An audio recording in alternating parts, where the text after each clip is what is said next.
Hello friends, कैसे हैं आप लोग। सबको मेरा जय भीम, नमो बुद्धाय।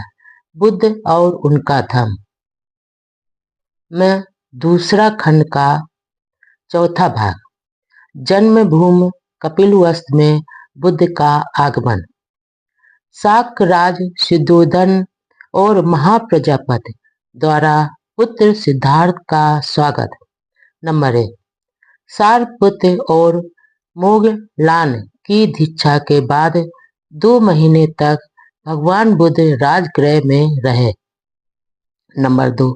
उनके पिता शुद्धोधन ने यह सुना कि तथागत राजगृह में विराजमान है, जो उन्होंने संदेश भिजवाया। मैं मरने से पूर्व अपने पुत्र को देखना चाहता हूँ।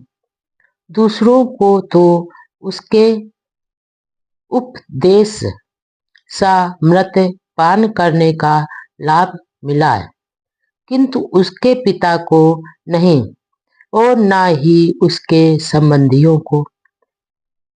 नंबर 3। शुद्धोधन के एक दरबारी का पुत्र काल उदाई यह संदेश लेकर भगवान बुद्ध के पास गया। नंबर 4। संदेशवाहक ने जाकर कहा, हे लोक में पूजित तथागत, आपके पिता आपके आगमन को वैसे ही प्रतीक्षा कर रहे हैं जैसे कमलिन सूर्योदय के लिए लालियत रहती है। नंबर 5। तथागत ने पिता की प्रार्थना स्वीकार कर ली और बड़े भिक्षु संघ को साथ लेकर पितृगृह की ओर प्रस्थान किया। नंबर 6। भगवान बुद्ध जगह जगह ठहरते हुए धीरे धीरे आगे बढ़ रहे थे, लेकिन काल उदाई उनसे आगे चलकर पहले पहुंच गया, ताकि शुद्धोधन को यह सूचना दे सके कि भगवान बुद्ध आ रहे और मार्ग में ही हैं। नंबर 7। शीघ्र ही यह समाचार शाक जनपद में फैल गया। हर किसी की जबान पर यही बात थी कि राजकुमार सिद्धार्थ, जो बोधि प्राप्त करने के लिए घर से बेघर होकर भ्रमण करते रहे, अब ज्ञान प्राप्त करके वापस कपिलवस्तु आ रहे हैं। नंबर 8। अपने संबंधियों और मंत्रियों को साथ लेकर शुद्धोधन और महाप्रजापति अपने पुत्र की अगवानी के लिए गए। जब उन्होंने दूर से ही अपने पुत्र को आते देखा, तो वे उसके सौंदर्य, उसके व्यक्तित्व, उसके तेज को देखकर ठगे से रह गए और उनके मन ही मन में प्रमुदित हो उठे, किंतु अभिव्यक्ति के लिए उनके पास शब्द नहीं थे। नंबर 9। निश्चय से यह उनका पुत्र था। यह सिद्धार्थ की ही आकृति थी। वह महान श्रमण उनके हृदय के कितना समीप था, और तब भी उनके बीच कितनी अधिक दूरी थी। वह श्रेष्ठ महामुनि अब उनका पुत्र सिद्धार्थ नहीं रहा था। अब वह बुद्ध था, सम्यक संबुद्ध था, अरहत था, सत्य का स्वामी था, लोक गुरु था। नंबर 10।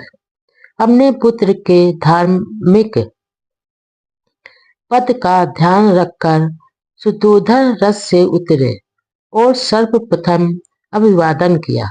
बोले, तुम्हें देखे 7 वर्ष बीत गए। इस क्षण के लिए कितने तरसे हैं हम। नंबर 11। तब शुद्धोधन के सामने भगवान बुद्ध ने आसन ग्रहण किया। राजा आतुर होकर अपने पुत्र की ओर देखते रहे। उनकी इच्छा हुई कि उसे नाम लेकर पुकारें, किंतु उनका साहस नहीं हुआ। सिद्धार्थ वह मन ही मन बोले, सिद्धार्थ, अपने वृद्ध पिता के पास लौट आओ और एक बार फिर उसके पुत्र बन जाओ। लेकिन अपने पुत्र की दृढ़ता देखकर उन्होंने अपनी भावनाओं को बस में रखा। शुद्धोधन तथा महाप्रजापति दोनों निराश हो गए। नंबर 12। इस प्रकार अपने पुत्र के सामने बैठा पिता अपने दुख में सुखी हो रहा था और अपने सुख में दुखी। उन्हें अपने पुत्र पर गर्व था, किंतु वह गर्व चूर चूर हो गया जब उन्हें ध्यान आया कि उनका महान पुत्र कभी भी उनका उत्तराधिकारी नहीं बनेगा। उत्तराधिकारी नहीं बनेगा। नंबर 13। मैं तुम्हें अपना राज दूंगा, उन्होंने कहा, किंतु यदि मैंने ऐसा किया तो तुम उसे मिट्टी के समान ही समझोगे। नंबर 14। तथागत ने सांत्वना दी, मैं जानता हूँ राजन, आपका हृदय प्रेम से गदगद है।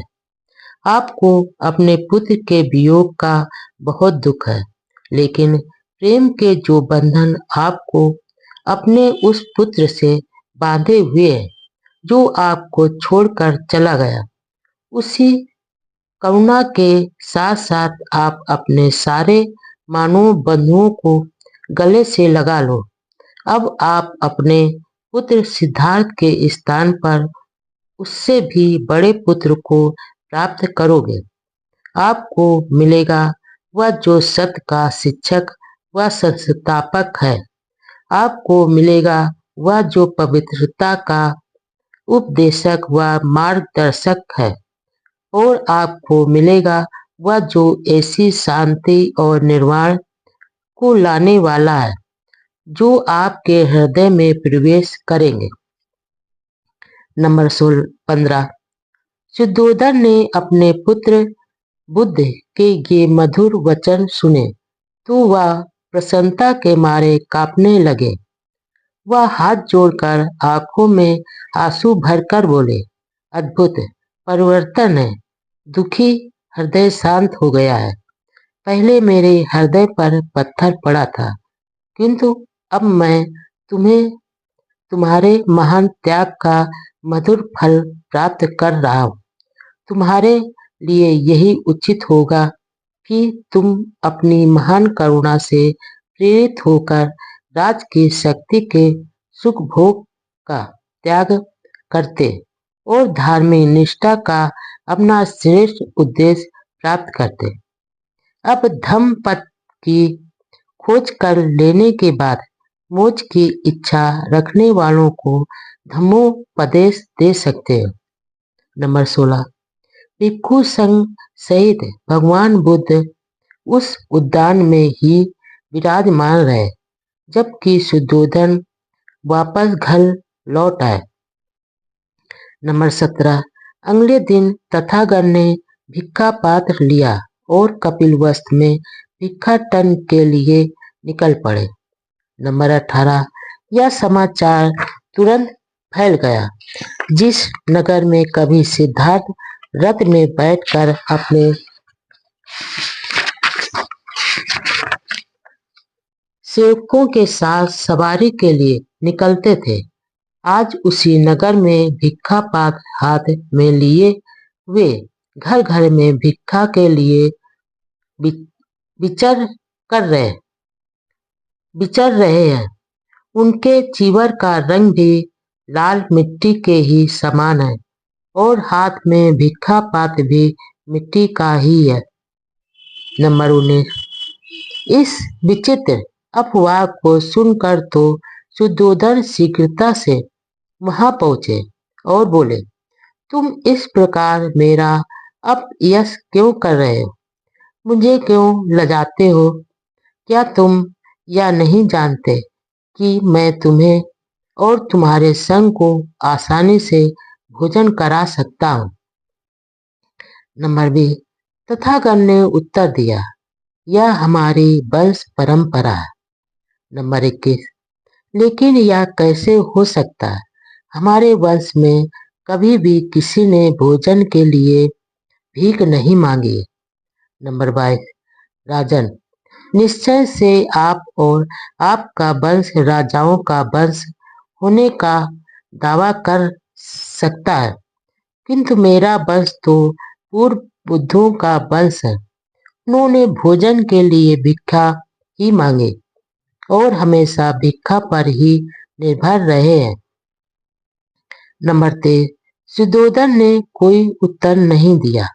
तथागत आगे बोले, यह परंपरा है कि जब किसी को कहीं छिपा हुआ खजाना मिल जाए तो उसमें से जो बहुमूल्य रत्न हो वह लाकर उसे अपने पिता को ही भेंट करता है। इसलिए मुझे आपको वह खजाना देने दो जो धम्म है। नंबर 24। और तथागत ने अपने पिता से कहा, यदि आप अपने आप को इन मिथ्या स्वप्न जालों से मुक्त करें, यदि आप सत्य को देखें, यदि आप प्रमादी बने रहें और यदि आप धम्म के पवित्र पथ पर ही चलें तो आपको अच्छे सुख प्राप्त होगा। नंबर 25।